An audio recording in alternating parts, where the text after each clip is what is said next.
देखिए, गिरिराज जी कोई पहली बार इस तरीके का बयान नहीं दे रहे हैं। गिरिराज जी जैसे और भी बहुत सारे नेता हैं, खास करके भाजपा के पास, वो भाईचारा को और आपस में सद्भाव रहे इसको मानते नहीं हैं। हमेशा वो नफरत की राजनीति कर रहे हैं। आज की तारीख में चुनाव का समय है। चुनाव में जनता का बात रखे और अलूल जुलूल बयान देने के लिए तो 365 दिन बाकी है।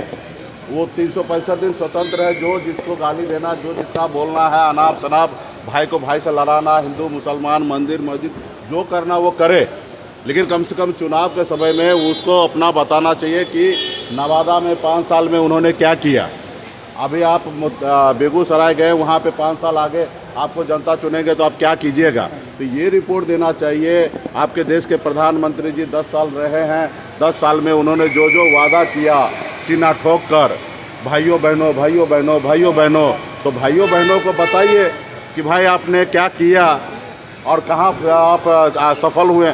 तो ये सारे बात नहीं कर रहे। आज हमारे देश का युवा रोड पे बेरोजगार होकर घूम रहा है, किसान परेशान हो रहा है, आत्महत्या कर रहा है, हाँ, कि पक्का मकान नहीं है, लोग परेशान है।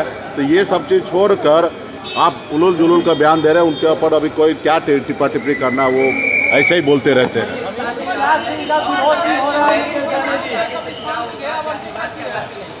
निश्चित तौर पे उन्होंने जो कहा है वही तो हम लोग लड़ाई लड़ रहे हैं कि वो आरक्षण खत्म करना चाह रहा है। वो नहीं चाहता है कि आरक्षण मिले लोगों को, गरीब पिछड़ा को, जो बहुत पीछे रह गया उसको आरक्षण मिले।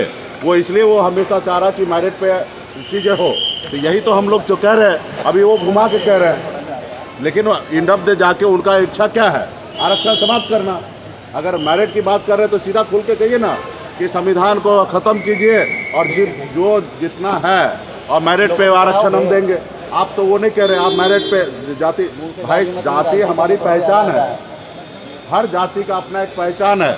सब अपने जाति में ही रहता, अपने जाति के परिवार के साथ रहता है। अपने बच्चे बेटी या बेटा को शादी उसी जाति से करते हैं। जाति हमारी पहचान है। और रहा कि मेरिट की बात है तो आप खुल के आइए मैदान में, आप भैया कहिए मेरिट पे, उस पर चर्चा कीजिए। आप आरक्षण खत्म करना चाहते हैं, ये मुझे पता है। इससे पहले भी मोहन भागवत जी बयान दिए थे और आज कल आपने झंझारपुर में भी आपने इस तरीके का बयान दिया कि मेरिट पे हम करेंगे। तो यही तो हम लोग कह रहे हैं कि फिर हमारे बाबा साहब भीमराव अंबेडकर ने जो कहा कि बहुत सारे लोग पीछे जो रह गए हैं उनको आगे लाने के लिए आरक्षण की व्यवस्था करना है, तो उसको आप ख़त्म करना चाहते हैं। खुल के आप आके बताइए कि हम ख़त्म करना चाहते हैं। सरिया कानून लागू करने की बात कर रहे हैं, कह रहे हैं कि इंडिया अलायंस के देश में सरकार बनी अमित शाह, तो सरिया कानून लागू कर। देखिए, हमारी सरकार बनेगा, हमको पता है कि हमको क्या करना चाहिए। वो हमारे मुंह में न डाले। उनको क्या करना चाहिए वो अपनी बात करे। हमको क्या करना चाहिए, हमारा देश कैसे आगे बढ़ेगा, देश कैसे भाईचारा के साथ रहेगा, हम वो काम करेंगे। उनके कहने से थोड़े काम करेंगे। हम उनको जो कह रहे हैं कि 20 करोड़ युवा को नौकरी देने के लिए, वो दे तो नहीं रहे। तो हमको हमारी सरकार बनने के बाद हमको क्या करना चाहिए और देश को जोड़ के रखने के लिए जो उचित होगा वो सब काम हम करेंगे। उनके कहने से कोई काम नहीं करेंगे। कर्नाटक में ओबीसी का आरक्षण छीन करके कांग्रेस ने कर्नाटक में ओबीसी का आरक्षण छीन कर मुसलमानों को दे दिया। प्रधानमंत्री ने कहा कि आप लोग भी वही कर रहे हैं। वो गलत बयान दे रहे हैं, वो ऐसा कुछ नहीं है।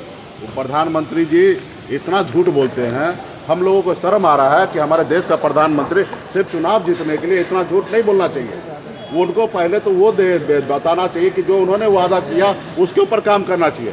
राज्य सरकार जिनके पास जो अभी उनके पास देश का प्रधानमंत्री है, उनको लग रहा है गलत है तो बदल देना चाहिए। कल उन्होंने झंझारपुर में कहा मंडल कमीशन को रोक के रखने वाला। भैया 10 साल से आप ताली बजा रहे थे क्या? 10 साल से आप सरकार में थे, क्यों नहीं मंडल कमीशन को आपने लागू कर दिया? काका कल का रिपोर्ट क्यों नहीं लागू कर दिया? आप 10 साल से क्या हिजरा बन के ताली बजा रहे थे क्या? तो ये सारी चीज़ें झूठ बोल रहे हैं। ये लोग गलत तरीके से बयानबाजी कर रहे हैं और बेवजह से जो उनको कहना चाहिए वो नहीं कर रहे हैं। धन्यवाद।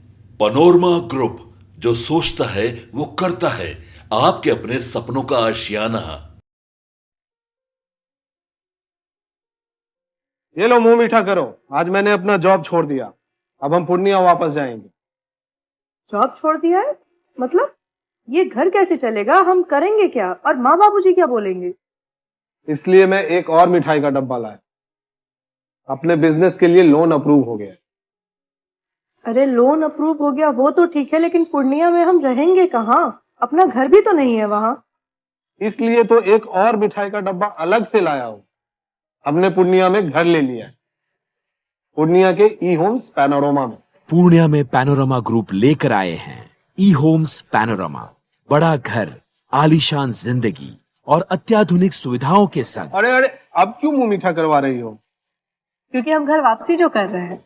घर वापसी की खुशी पूर्णिया में ई होम्स पैनोरमा के संग। E homes panorama, luxurious lifestyle redefined.